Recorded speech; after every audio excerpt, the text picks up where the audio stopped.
شروع اللہ کے نام سے جو بڑا مہربان نہایت رحم والا ہے۔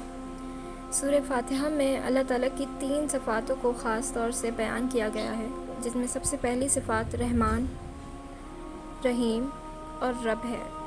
رحمان یعنی جو قرآن سمجھنے کی توفیق دیتا ہے، وہ ہم پہ رحم کرتا ہے اور ہمیں قرآن سمجھنے کی توفیق دیتا ہے۔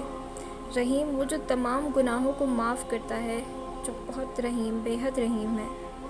اور رب وہ جو کنٹینیو پالنے والا ہے، یعنی مسلسل۔ ہم اللہ تعالیٰ کو رب کیوں مانیں؟ مسلمانوں کا یہ سوال تو نہیں ہو سکتا، لیکن کسی غیر مسلم کا یہ سوال ہو سکتا ہے کہ ہم اللہ کو رب کیوں مانیں۔ تو سب سے پہلے میرا اللہ تو مالک ہے سلطنت کا۔ انسان کی سلطنت کی باؤنڈریز، حدیں ہوتی ہے۔ انسان پیدا ہوتا ہے، مر جاتا ہے۔ رب کی صفات ہمیشہ رہنے والی ہیں۔ وہ رب مالک کہلانے کے لائق ہے، تو دیتا ہے سلطنت جسے چاہے۔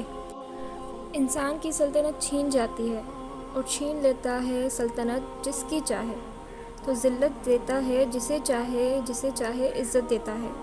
اللہ تعالیٰ نے عزت، طاقت سب اپنے پاس رکھی ہے، تو اس کو مالک نہیں مانیں گے تو کس کو مانیں گے؟ رات دن کی تبدیلی، مردہ کو زندہ کرنا، ہمارے پاس ان کی کوئی کنٹرول نہیں۔ جسے چاہے بے حساب رزق دیتا ہے۔ یہ تمام طاقت اللہ اپنے ہاتھ میں رکھتے ہیں۔ اسی کے آگے جھک کر، اس کی انسٹرکشنز کو فالو کر کے اسی سے مدد، تعاون مانگتے ہیں ثابت قدم رہنے کے لیے۔ ہدایت اللہ کے ہاتھ میں ہے، سیدھا راستہ دکھانا اللہ کے ہاتھ میں ہے۔ انسٹرکشنز کو فالو کرو، یہی صراط مستقیم ہے۔ آیت کو فالو کرنا، قرآن کے ساتھ اللہ اور رسول کے احکامات کو اختیار کرنا، ان لوگوں کا راستہ جن پر انعام ہوا۔ پہلا انعام قرآن، دوسرا انعام رسول کو بھیجا گیا، تیسرا انعام کتاب رسول کے ساتھ ہدایت کا طریقہ، نجات کا ذریعہ بتایا گیا، چوتھا انعام نبی کا امتی بنا کر بھیجا۔ نبی، انبیاء کرام علیہ السلام یہ تمام انعام والے ہیں، ان کو جاننے کی ضرورت ہے۔ انبیاء کرام کی زندگی کو انالائز کرنے والے جب بھی تلاوت کی جاتی تھی رحمان کی آیات کی، جب اللہ تعالیٰ کسی پر رحمان کی صفت ویلڈ کرتے ہیں تو قرآن اور آیات سمجھنے کی توفیق دیتے ہیں، تو قرآنی آیات سمجھنے کی توفیق دیتے ہیں۔ آیات سن کر سجدے میں گر کر روتے تھے۔ کیوں روتے تھے؟ وہ سمجھتے تھے قرآن کا میسج۔ جہاں اللہ کی کبریائی کی بات آتی ہے وہ روتے تھے۔ وہ میسج کو انڈرسٹینڈ کرتے تھے کہ اللہ تعالیٰ کیا فرما رہے ہیں، نہ ان کا راستہ جو مغضوب ہوئے، یعنی غضب والے لوگ۔ غضب والے لوگ کون ہیں؟ کہ ہم تو ان میں کہ ہر روز سورہ فاتحہ پڑھیں لیکن عمل اللہ کو ناراض کرنے والا ہو۔ کیا ہم تو ان میں سے نہیں؟ ہم سورہ فاتحہ تو پڑھتے ہیں لیکن قرآن کو سمجھتے نہیں، اس کے میسج کو سمجھتے نہیں، اور پھر عمل بھی نہیں ہے، عمل اللہ کو ناراض کرنے والے ہوں۔ عذاب دے گا اللہ منافق مرد اور منافق عورت کو کہ جن کے قول و فعل میں فرق ہو، یا مشرک مرد یا مشرک عورت کو۔ یہ وہ لوگ ہیں جو اللہ کے متعلق برے خیالات رکھتے ہیں۔ یہ وہ لوگ ہیں جن کی برائیوں نے انہیں گھیر لیا ہے۔ اے لوگوں جو ایمان لائے، ایسی باتیں کیوں کہتے ہو جو کرتے نہیں؟ یعنی کہ جو باتیں تم کرتے نہیں وہ کرتے کیوں ہو، کہتے کیوں ہو؟ قول و فعل میں فرق کیوں ہے؟ اور اللہ کے نزدیک نہایت ناپسندیدہ بات ہے کہ تم منہ سے کہو اور کرتے نہیں۔ اگر 10 سال سے کوئی تبلیغ کر رہا ہے اور اس کے قول و فعل میں فرق ہے تو اللہ کے نزدیک تو وہ پسندیدہ نہیں ہوا۔ اللہ تعالیٰ تو اس سے محبت کرتے ہیں جو اس کی صف میں دیوار بن کر کھڑا ہو جائے۔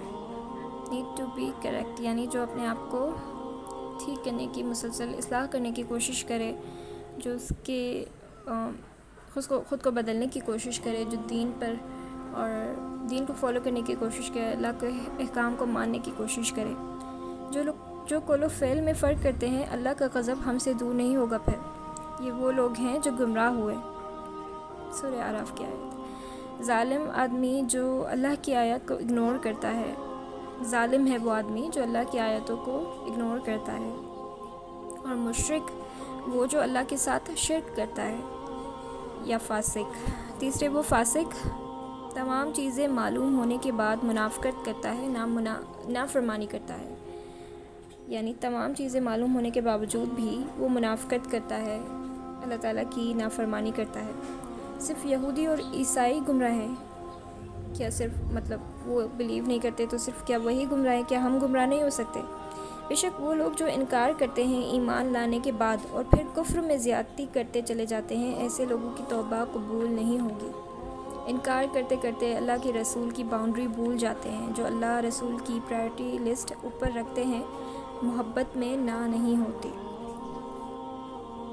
حدیث میں ہے کہ جب آپ نے فرمایا کہ جب بندہ کہتا ہے کہ اللہ ہمیں سیدھا راستہ دکھا، ان کا راستہ جن پر انعام کیا، نہ کہ ان کا جن پر غضب ہوا، نہ گمراہوں کا، تو اللہ فرماتا ہے یہ تینوں آیات بندے کے لیے ہیں، جو وہ مانگے گا وہ ملے گا۔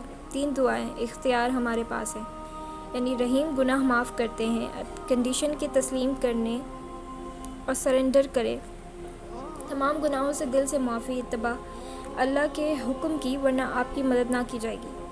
کیریکٹر میں جس دن چینج آئے گا اس دن اللہ نے آپ کو معاف کر دیا۔ رب پالنے والا، مرتے دم تک اللہ کی بلیسنگز چاہیے، مرنے کے بعد بھی، یعنی رب پالنے والا ہے اور مرتے دم تک، جب تک ہم زندہ ہیں ہمیں اللہ کی بلیسنگز کی ضرورت ہے، اللہ کے مسلسل پالنے کی ضرورت ہے، اور وہ پالتا ہے۔